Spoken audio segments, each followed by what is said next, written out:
Okay, in this video we're going to go over a progression of the hip hinge. So we're going to add some weight to it. I'm just going to go over some cues to make sure that we are in proper form. So I want you to actually build up the surface of the ground to you. Have a small weight, anything between 3 to 8 pounds, especially to start. And then I want you to line up with a wall. For demonstration purposes, I'm just going to use this pole here, but it's a great cue to stick your butt back for this exercise.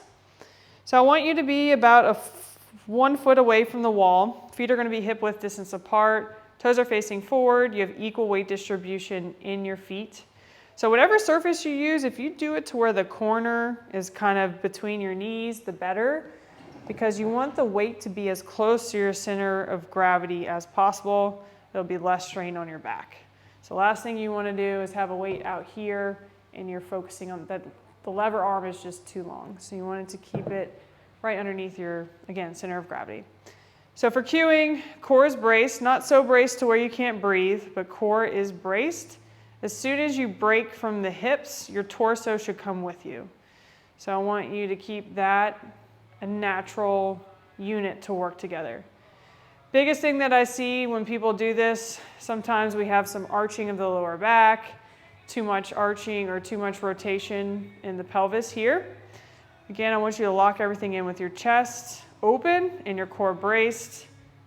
Push your butt back until you make contact with the wall, and then you're in position. This is a fantastic modified version of really working up to getting a little bit heavier in this amazingly functional pattern. Anyway, so core's braced, arms are relaxed, but chest is open. I want you to fire the crud out of your glutes on the way up, because those are the powerhouses you need to get in this standing position. Then I want you to relax. Again, break from the hips, torso comes with you, chest stays open, core is braced. And then you're going to tap. Tap your butt back, tap the weight down, and then you're going to reset. Every time you're in this position, I want you to assess your position. So I want your core to be tight. I don't want your head to be here. I want you to be nice and neutral. Butt's back. If you feel it in the low back, fire a little bit more in the core. And again, firing the glutes on the way up. Otherwise, you're going to overuse your low back muscles. So that's the weighted progression of the hip hinge.